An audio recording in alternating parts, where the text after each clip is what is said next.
ಎಲ್ಲರಿಗೂ ಯೂಟ್ಯೂಬ್ ಚಾನಲ್ಗೆ ಸ್ವಾಗತ.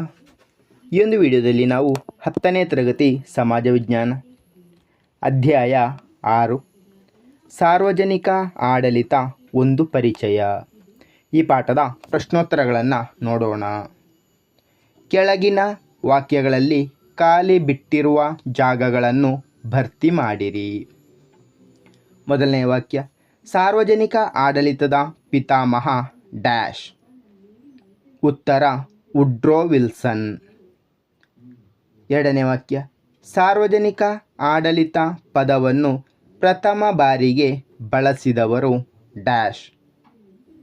ಉತ್ತರ ಅಲೆಕ್ಸಾಂಡರ್ ಹ್ಯಾಮಿಲ್ಟನ್. ಮೂರನೇ ವಾಕ್ಯ, ಕೇಂದ್ರ ಲೋಕಸೇವಾ ಆಯೋಗದ ಸದಸ್ಯರನ್ನು ಡ್ಯಾಶ್ ನೇಮಕ ಮಾಡುತ್ತಾರೆ. ಉತ್ತರ ರಾಷ್ಟ್ರಾಧ್ಯಕ್ಷರು. ನಾಲ್ಕನೇ ವಾಕ್ಯ, ಸಂವಿಧಾನದ ಡ್ಯಾಶ್ ವಿಧಿಯು ರಾಜ್ಯ ಲೋಕಸೇವಾ ಆಯೋಗದ ಕುರಿತು ತಿಳಿಸುತ್ತದೆ. ಉತ್ತರ 315ನೇ ವಿಧಿ. ಮುಂದಿನ ಭಾಗ, ಕೆಳಗಿನ ಪ್ರಶ್ನೆಗಳಿಗೆ ಗುಂಪುಗಳಲ್ಲಿ ಚರ್ಚಿಸಿ ಉತ್ತರಿಸಿ. ಮೊದಲನೇ ಪ್ರಶ್ನೆ, ಸಾರ್ವಜನಿಕ ಆಡಳಿತವು ಪ್ರಸ್ತುತ ಅಗತ್ಯವಾಗಿದೆ, ಚರ್ಚಿಸಿ. ಉತ್ತರ ಸಾರ್ವಜನಿಕ ಆಡಳಿತದ ಪ್ರಸ್ತುತ ಅಗತ್ಯತೆ. ಸಾರ್ವಜನಿಕ ಆಡಳಿತವು ಸರ್ಕಾರದ ಆಧಾರ ಸ್ತಂಭವಾಗಿದೆ. ಸಾರ್ವಜನಿಕ ಹಿತಾಸಕ್ತಿಯನ್ನು ಕಾಪಾಡಲು ಸೇವೆ ಸಲ್ಲಿಸುತ್ತಿದೆ. ಕಾನೂನು ಮತ್ತು ನೀತಿಗಳ ಅನುಷ್ಠಾನ. ಸಾಮಾಜಿಕ ಭದ್ರತೆಯನ್ನು ದೃಢಪಡಿಸುತ್ತದೆ. ಶಾಸಕಾಂಗ ಮತ್ತು ಕಾರ್ಯಾಂಗಕ್ಕೂ ಸಹಾಯ ಮಾಡುತ್ತದೆ. ಮುಂದಿನ ಪ್ರಶ್ನೆ, ಸಾರ್ವಜನಿಕ ಆಡಳಿತವು ವ್ಯಕ್ತಿಯ ಜನನದಿಂದ ಮರಣದವರೆಗೆ ಅಗತ್ಯವಾದ ಸೇವೆಗಳನ್ನು ಒದಗಿಸುತ್ತದೆ, ಸಮರ್ಥಿಸಿ.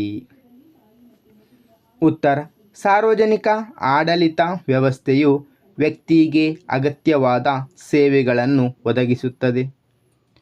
ಶಾಂತಿ ಹಾಗೂ ಸುವ್ಯವಸ್ಥೆಯನ್ನು ಕಾಪಾಡಿ ಜನರ ಪ್ರಾಣ ಹಾಗೂ ಆಸ್ತಿಯ ರಕ್ಷಣೆಯನ್ನು ಮಾಡುತ್ತದೆ. ನ್ಯಾಯವನ್ನು ಒದಗಿಸುತ್ತದೆ. ಶಿಕ್ಷಣವನ್ನು ನೀಡುತ್ತದೆ ಹಾಗೂ ಉದ್ಯೋಗಾವಕಾಶವನ್ನು ಕಲ್ಪಿಸುತ್ತದೆ. ಅವಶ್ಯಕತೆಗಳನ್ನು ಪೂರೈಸುತ್ತದೆ. ದೇಶದ ರಕ್ಷಣೆ ಹಾಗೂ ಆರ್ಥಿಕ ಸಮಾನತೆಯನ್ನು ಉಂಟುಮಾಡುತ್ತದೆ. ಹೀಗೆ ಹಲವು ರೀತಿಯ ಸೇವೆಗಳನ್ನು ಒದಗಿಸುತ್ತದೆ. ಮುಂದಿನ ಪ್ರಶ್ನೆ, ನೇಮಕಾತಿಯ ವಿಧಗಳ ಕುರಿತು ವಿವರಿಸಿ.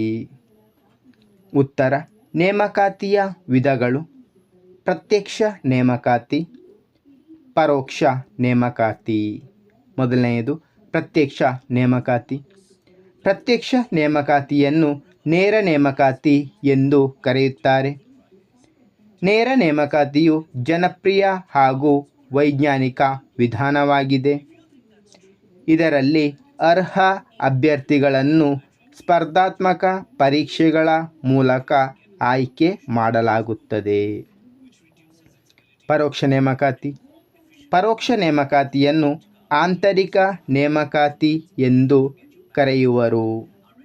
ಸರ್ಕಾರಿ ಸೇವೆಯಲ್ಲಿದ್ದವರನ್ನು ಅವರ ವಿದ್ಯಾರ್ಹತೆ ಮತ್ತು ಸೇವಾ ಹಿರಿತನದ ಆಧಾರದ ಮೇಲೆ ಮೇಲ್ದರ್ಜೆಯ ಹುದ್ದೆಗಳಿಗೆ ನೇಮಕ ಮಾಡುವುದು. ಇದು ಪದೋನ್ನತಿ ಮತ್ತು ಬಡ್ತಿಯ ವಿಧಾನ ಆಗಿದೆ. ಈ ಪದ್ಧತಿಯು ಭಾರತ ಸೇರಿದಂತೆ ಎಲ್ಲ ರಾಷ್ಟ್ರಗಳಲ್ಲಿ ಚಾಲ್ತಿಯಲ್ಲಿದೆ. ಮುಂದಿನ ಪ್ರಶ್ನೆ, ಕಾನೂನು ಸುವ್ಯವಸ್ಥೆಯ ನಿರ್ವಹಣೆಯಲ್ಲಿ ರಾಜ್ಯದ ಪಾತ್ರವೇನು, ವಿವರಿಸಿ. ಉತ್ತರ ಕಾನೂನು ಸುವ್ಯವಸ್ಥೆಯ ನಿರ್ವಹಣೆಯಲ್ಲಿ ರಾಜ್ಯದ ಪಾತ್ರ: ಶಾಂತಿ ಮತ್ತು ಸುವ್ಯವಸ್ಥೆಯನ್ನು ಕಾಪಾಡುವುದು ರಾಜ್ಯ ಸರ್ಕಾರದ ಪ್ರಾಥಮಿಕ ಜವಾಬ್ದಾರಿಯಾಗಿದೆ. ಶಾಂತಿ ಸುವ್ಯವಸ್ಥೆಗಾಗಿ ರಾಜ್ಯಗಳು ಕಾರ್ಯನಿರ್ವಹಣಾ ವರ್ಗ ಮತ್ತು ಸಲಹಾ ವರ್ಗಗಳಿಂದ ಕೂಡಿದ ಪೊಲೀಸ್ ಆಡಳಿತವನ್ನು ಹೊಂದಿವೆ. ಗೃಹ ಮಂತ್ರಿಯು ಪೊಲೀಸ್ ಆಡಳಿತದ ಹೊಣೆಗಾರಿಕೆಯನ್ನು ನಿರ್ವಹಿಸುತ್ತಾರೆ. ಗೃಹ ಇಲಾಖೆಯ ಕಾರ್ಯದರ್ಶಿಯು ಭಾರತೀಯ ಆಡಳಿತ ಸೇವೆಯ IAS ಅಧಿಕಾರಿಯಾಗಿದ್ದು, ಇಲಾಖೆಯ ಆಡಳಿತಾತ್ಮಕ ಮುಖ್ಯಸ್ಥರಾಗಿರುತ್ತಾರೆ. ಇವರು ಗೃಹ ಮಂತ್ರಿಗೆ ಸಲಹೆ ಮತ್ತು ನೆರವು ನೀಡುತ್ತಾರೆ. ಗೃಹ ಇಲಾಖೆಯು ಪೊಲೀಸ್ ಆಡಳಿತದ ಮೇಲ್ವಿಚಾರಣೆ ಮತ್ತು ಸಂಯೋಜನೆಯ ಕಾರ್ಯವನ್ನು ನಿರ್ವಹಿಸುತ್ತದೆ. ಧನ್ಯವಾದಗಳು.